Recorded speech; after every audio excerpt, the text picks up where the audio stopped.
WWE के wrestler the rock जो एक सफल बिजनेसमैन भी हैं, तो क्या ऐसा हो सकता है कि जो बातें द रॉक ने अपने जीवन में 20 सालों में सीखी हो वो आप सिर्फ 10 मिनट में सीख पाओ? द रॉक ने एक स्पीच दी थी और उसमें उन्होंने अपने जीवन की सबसे बड़ी लर्निंग्स को 10 मिनट में बताया था। और वो स्पीच इंग्लिश में है और मैं उस स्पीच को हिंदी में डब करके आप तक पहुंचाऊंगा, ताकि कोई भी ऐसा ना हो जो विश्व की सबसे बेहतरीन स्पीच को सिर्फ लैंग्वेज बैरियर की वजह से ना सुन पाए। तो मन को विचारों से खाली कर दें। आज आप वो सुनने वाले हो जिसकी वजह से आपकी ज़िंदगी में विस्फोटक परिवर्तन आ सकता है। तो आइए बिना किसी देरी के शुरू करते हैं। आपको ये बताने की बजाय कि मेरे हिसाब से आपको क्या करना चाहिए या मुझे लगता है कि आप कैसे और बेहतर हो सकते हैं, मैंने सिर्फ ये सोचा कि मुझे बस दिल से बोलने दो, पूरे दिल से। और मैंने वास्तव में कुछ भी तैयारी नहीं की, लेकिन मैं आपको ये चीज़ ज़रूर बताऊंगा कि कौन सी चीज़ें हैं जो मेरे लिए काम कर गईं। हो सकता है जो मेरे लिए काम करने वाली चीज़ें हैं, हो सकता है आपके लिए भी काम कर जाएं, क्योंकि आप सभी के अपने अपने लक्ष्य होंगे, अपनी अपनी महत्वाकांक्षाएं होंगी। तो ये विचार या धारणा कि आप कुछ भी हो सकते हैं, जो आप चाहते हैं, जो कुछ भी आप चाहते हैं उसे पूरा कर सकते हैं, यह बिल्कुल सही है। यह हम बचपन से सुनते आए हैं। आपने भी सुना था जब हम छोटे थे, आप अभी भी सुनते होंगे। तो आप पहले से ही बहुत अच्छा कर रहे हैं, आप ये जानते हैं। लेकिन जिस चीज़ ने मेरे लिए काम किया वो है अपने कठिन समय को याद रखना। मुझे यकीन है कि आप सभी के पास अपने अपने तरीके होंगे, लेकिन मैं आपको अपने तरीके बताने जा रहा हूँ कि कौन सी चीज़ ने मेरे लिए ज़िंदगी में काम किया। तो ये बात मेरी किसी भी बड़ी फिल्म के रिलीज़ होने से पहले की है, जब मैं WWE के साथ कुश्ती कर रहा होता था और एक रेसलमेनिया मैच, जो काफ़ी बड़ा मैच होता था, एक पल को ठहरता और खुद को याद दिलाता, ठीक है, मुझे बेघर कर दिया गया था जब मैं 14 साल का था। हमें अपने ही घर से निकाल दिया गया था, यानी हम अपने ही शहर हवाई में नहीं रह सकते थे, क्योंकि रहने के लिए कोई जगह ही नहीं थी। मैं नैशविले चला गया। बहुत कुछ हुआ। मैं 16 साल का था, मुझे कई बार पुलिस वालों ने गिरफ्तार कर लिया। मुझे वो सब याद रहेगा। और जब मैं आज अपने आसपास नज़रें घुमाकर देखता हूँ तो सोचता हूँ, ओ माय गॉड, ये सब तो वही है जो मैंने बच्चे के तौर पर एक सपना देखा था। ओ माय गॉड, मैंने कर दिखाया। I did it. मैंने मायामी विश्वविद्यालय के लिए खेला और भी बहुत सारी अमेजिंग टीम के साथ खेला। वॉरेन सैप, रे लुइस, ये सब मेरे साथी थे। आपको एक किस्सा सुनाता हूँ। उस समय वॉरेन सैप टाइड एंड खेल रहे थे और मैं डिफेंसिव टैकल शुरू कर रहा था। और हाँ, उन्होंने जो डी लाइन थी वहाँ पर मुझे भेजा और मेरी तरफ देखा और कहा, मैं तुम्हारी जगह लेने जा रहा हूँ। मैंने पलट के कहा, तू नहीं ले सकता, नहीं ले पाएगा। उन्होंने कहा, लेने जा रहा हूँ। मैंने कहा, तुम नहीं ले सकते। और उसके बाद हम लड़े और फाइनली उसने मेरी जगह ले ली। अब आप कल्पना कर सकते हैं कि यह मेरे साथ जो हुआ मुझे कैसा लगा होगा, क्योंकि मेरा बना बनाया मौका हाथ से चला गया। उसने डिफेंसिव टैकल शुरू कर दी और तबाही मचा दी। खैर, उसने क्या किया, मेरे सपनों को कुचल कर रख दिया। अब मेरे पास कुछ भी नहीं था। फिर मैंने $250 पर वीक कमाने के लिए CFL कैलगरी स्टैम्पेडर्स ज्वाइन किया और ये पैसे मैं अपने घर अपनी पत्नी के पास भेजा करता था। इसीलिए मेरे पास कोई पैसे तो बचते नहीं थे। तब मैंने अपना बचपन याद किया, जब हमें कनाडा से निकाल दिया गया था। तब मेरे जेब में सिर्फ $7 थे। इसीलिए जब मैं अमीर हुआ तो मैंने अपनी हर कंपनी का नाम $7 रख दिया। मेरी प्रोडक्शन कंपनी और एडवर्टाइजिंग एजेंसी का नाम भी $7 ही है, ताकि ये हमेशा मुझे अपने कठिन समय को याद दिलाता रहे। ये मुझे इन बिग मोमेंट को सेलिब्रेट करने की अनुमति देता है, जिसके लिए मैंने अपनी पूरी मेहनत की है। ये मुझे इन बड़े पलों को एक अलग दृष्टिकोण से देखने की अनुमति देता है। इसी तरह बुरे समय को याद करना और आगे बढ़ने के लिए मुझे प्रेरित करना, ये तरीका मेरे लिए काम करता है।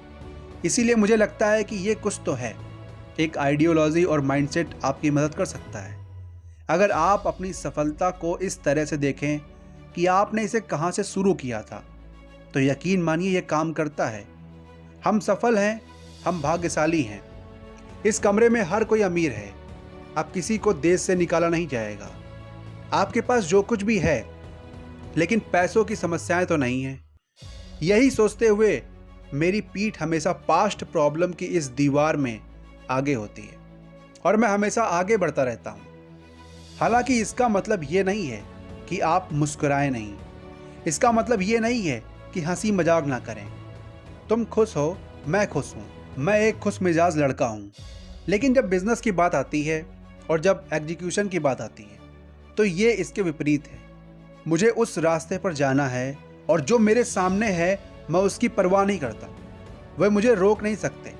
मुझे ऐसा लगता है कि मेरे लिए ये सहज लगता है क्योंकि आपने इतने लंबे समय तक तैयारी की। लेकिन ये बिल्कुल वैसा ही है जैसे आप लोग किसी खेल की तैयारी कर रहे हो। यह मज़ेदार किस्सा है।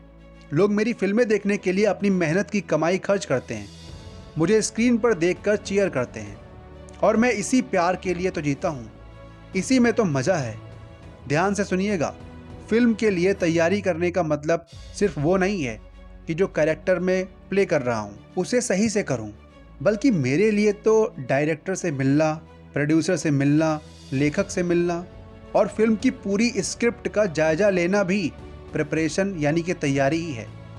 मैं आज भी सुबह 4 बजे उठता हूँ, हार्ड ट्रेनिंग करता हूँ और जब ज़रूरत हो तब काम के लिए तैयार रहता हूँ। आप में से काफ़ी कम लोग जानते होंगे कि मैंने रेसलिंग की शुरुआत तब से की थी जब मैं 6 साल का था। अपने पिता के साथ मैट पर कुश्ती की प्रैक्टिस करता था। जी हाँ, रॉकी जॉनसन मेरे पापा का नाम था, जो उस वक्त के पहले WWE ब्लैक चैंपियन थे, और मेरे अंकल वाइल्ड सिमंस थे। और रेसलिंग का हिस्सा होने से पहले मैं 6 साल की उम्र में जिम में काम कर रहा था, मैट पर इधर उधर घूम रहा था और आखिरकार जब मैं 13 साल की उम्र में वेट लिफ्टिंग में सक्षम हुआ तो मैं यही कर रहा था। लेकिन मेरे लिए वेट लिफ्टिंग और जिम का हिस्सा हमेशा ऐसे ही एंकर रहा है। मुझे याद है कि हम फ्लोरिडा में टेम्पा में एक छोटे से घर में रहते थे। एक दिन सुबह 4 बजे मेरे पिता अपने छोटे से ट्रक में मेरे घर आए और हमें ट्रक में बिठाकर टेम्पा से मियामी ले गए क्योंकि मुझे NFL से निकाल दिया गया था। और ये मैं कभी नहीं भूलूंगा कि सुबह के 4 बजे थे और मैं सोचा कि ठीक है, जैसे तुम लोगों ने घर छोड़ा था वैसे ही मैं भी घर छोड़ दूंगा। मैं दुनिया को जीतने और अपने सपनों को और लक्ष्यों को हासिल करने के लिए तैयार था, जो 22 या 23 साल की उम्र में कुचल दिए गए थे। मुझे अपनी माँ और पिताजी के साथ वापस जाना पड़ा। हालांकि मैंने महान टीमों में खेला। एक सेकंड रुको, ये मेरा भविष्य नहीं माना जा सकता। मुझे NFL में होना चाहिए था, मुझे बहुत सारे पैसे कमाने चाहिए थे, मुझे माता पिता की सेवा करनी थी, अपनी पत्नी की देखभाल करनी थी। लेकिन ऐसा कुछ भी नहीं हुआ। इसीलिए मैंने अपना बटुआ निकाला। मैंने सोचा चलो देखता हूँ मेरे पास कितने पैसे हैं। मैंने इसे खोला। मेरे पास $5 का नोट, $1 का नोट और $1 के खुल्ले थे, जो कुल मिलाकर $100 होते हैं। तो मैंने सोचा भगवान, इन $60 को लेकर मैं कहाँ जाऊँगा? मैं वापस NFL भी नहीं जा सकता। इसीलिए मैंने नई टीम ज्वाइन कर ली और उसी के साथ खेलता गया। कुछ समय बाद में मैं बड़ा WWE प्लेयर बना। मेरा आखिरी मैच ब्रॉक लेसनर के साथ था और मैंने महसूस किया कि अगर मुझे किसी चीज़ में ग्रेट बनना है तो मुझे उनके लिए कमिटेड होना पड़ेगा, चाहे वो हॉलीवुड में हो या फिल्म में हो या फिर WWE में हो। मुझे विश्वास है कि आप भी अपनी लाइफ में कमिटेड हुए होंगे। आपने खुद को अपने सपनों को पूरा करने की प्रोसेस में झोंक दिया होगा। मैंने फिल्में बनाने के लिए WWE से रिटायरमेंट ले लिया। 2 साल बाद मैंने सोचा कि मैंने अपने कैरियर के साथ ये क्या कर दिया। मेरी फिल्में फ्लॉप हो गई थी और ये सब 2006 या 2007 में हो रहा था। लेकिन मैंने भगवान पर विश्वास करते हुए काम करना जारी रखा और धीरे धीरे चीज़ें अच्छी होती चली गई। तो आखिरी में बस इतना कहना चाहूँगा, जिस चीज़ ने मेरी सबसे ज़्यादा मदद की वो थी अपने कठिन समय को याद रखना। बस आज मैं आपको यही बताना चाहता था। तो दोस्तों, ये स्पीच यहीं तक है। आपको ये स्पीच कैसी लगी कमेंट सेक्शन में ज़रूर बताना। और अगर आप चाहते हैं कि ऐसी ही वैल्यूएबल वीडियो आपके पास आती रहें तो हमें सपोर्ट करिए, सब्सक्राइब करिए ताकि आपकी लाइफ भी चेंज हो सके और आपको एक पॉजिटिव वाइब्स, पॉजिटिव चीज़ें मिल सकें। तो अगर आप चाहते हैं कि अगला वीडियो मिस ना हो तो सब्सक्राइब कर लेना और इस वीडियो को शेयर करना अपने दोस्तों के साथ, ताकि वो भी एक वैल्यूएबल चीज़ सीख सकें। मिलते हैं नेक्स्ट वीडियो में। जय हिंद।